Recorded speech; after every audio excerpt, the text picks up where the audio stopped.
Bagi yang tidak tahu mengenai pisak lukan atau pisak bubu, ia merupakan satu bentuk kepercayaan dan amalan yang dilakukan semasa kematian masyarakat Melanau. Mengikut kebiasaan semasa kematian masyarakat Melanau, rumah si mati tidak boleh dibiarkan sepi dan sunyi sahaja. Oleh itu, penduduk kampung serta saudara mara terdekat si mati akan mengunjungi dan menemani ahli keluarga si mati tersebut. Hal ini bertujuan untuk mengelakkan ahli keluarga si mati daripada diganggu oleh roh si mati. Biasanya upacara ini dijalankan sesudah mayat si mati dikebumikan. Upacara itu harus dilakukan di atas tempat mayat si mati diletakkan sebelum dikebumikan. Upacara ritual ini juga hanya boleh dilakukan bagi kematian mereka yang tidak mempunyai agama iaitu pagan. Menurut kepercayaan masyarakat ini adalah penting bagi mereka untuk memastikan roh si mati pergi ke dunia lain dengan tenang. Oleh itu, upacara pisak lukan dijalankan dengan tujuan supaya roh si mati dapat meninggalkan dunia ini dengan aman tanpa sebarang kerisauan. Masyarakat percaya bahawa dengan menjalankan upacara tersebut, ia dapat memujuk roh si mati yang enggan meninggalkan tempat kediamannya untuk pergi dengan tenang. Melalui upacara pisak lukan inilah yang dipercayai dapat menghiburkan roh si mati buat kali terakhir sebelum dia ke dunia yang seterusnya. Permainan pisak lukan ini adalah di mana satu bentuk replika patung menyerupai manusia yang diperbuat daripada bubu dan harus dinyanyikan lagu supaya roh si mati dapat masuk ke dalam badan patung bubu itu serta menggerakkan patung itu dengan sendirinya.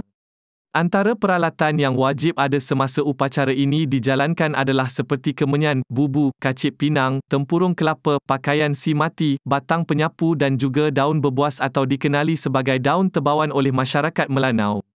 Kemenyan akan dibakar dan asapnya dipercayai dapat memanggil roh si mati. Dalam upacara ini, bubu adalah antara elemen penting.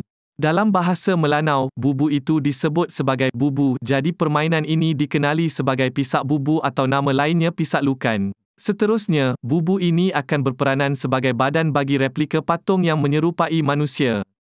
Manakala tempurung kelapa pula akan dijadikan sebagai kepala patung tersebut. Di kepala patung itu iaitu tempurung kelapa tadi akan dilukiskan wajah seperti mata, hidung dan mulut menggunakan kapur sirih. Ia tidak akan menjadi sekiranya tidak dilukis wajah pada patung tersebut. Sebatang kayu akan digunakan untuk memastikan kepala dan badan patung bubu tersebut dapat bercantum. Kayu itu juga berperanan sebagai tangan bagi replika patung tersebut. Untuk memastikan bubu itu hidup atau bernyawa, dua bilah kacip pinang digunakan sebagai jantung kepada patung bubu tersebut. Kacip pinang itu hendaklah dimasukkan ke dalam patung bubu itu tadi. Jika tiada jantung, kacip pinang, maka patung bubu itu tidak dapat hidup. Setelah bubu siap dijadikan replika patung, ia akan dipakaikan dengan pakaian si mati. Selain itu, daun berbuas atau daun tebawan akan digunakan untuk menghentikan patung bubu tersebut daripada bergoyang dengan kuat atau hilang kawalan. Pada masa yang sama, daun berbuas ini juga adalah salah satu langkah berjaga-jaga sekiranya ada antara penonton yang akan dirasuki oleh roh si mati yang ada di situ. Manakala batang penyapu turut digunakan untuk menghentikan patung itu daripada terus bergerak sehingga ia tidak dapat dikawal lagi. Batang penyapu hanya perlu digunakan untuk memukul kepala patung bubu yang diperbuat daripada tempurung kelapa itu sehingga ia mampu memisahkan kacip pinang yang menjadi jantung patung bubu tersebut daripada badan patung bubu untuk menghentikan gerakan patung bubu itu. Jika jantungnya terpisah dari badan, maka ia dapat dihentikan dengan segera. Semasa upacara ini dijalankan, kemenyan yang dibakar hendaklah diletakkan di bawah patung bubu dan asap kemenyan itu akan memanggil roh si mati untuk datang ke situ dan merasuk tubuh patung bubu itu tadi. Namun upacara ini tidak akan lengkap jika tidak dinyanyikan lagu tertentu untuk memanggil roh si mati. Patung bubu ini akan dipegang oleh si pemain sambil lagu akan dinyanyikan secara berulang-ulang kali sehingga patung bubu itu akan bergerak dengan sendirinya seolah-olah menari bersama-sama lagu yang dinyanyikan. Masyarakat Melanau percaya bahawa roh si matilah yang telah merasuk badan patung bubu dan menggerakkan patung tersebut.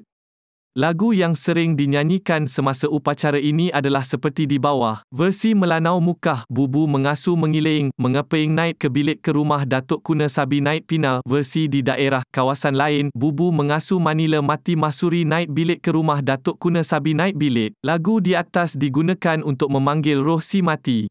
Manakala setelah patung bubu itu mulai bergerak atau menari dengan sendirinya, maka lagu yang lain pula akan dinyanyikan. Lagu ini akan diulang banyak kali sehingga patung bubu itu menari dan bergerak dengan kuat secara sendiri.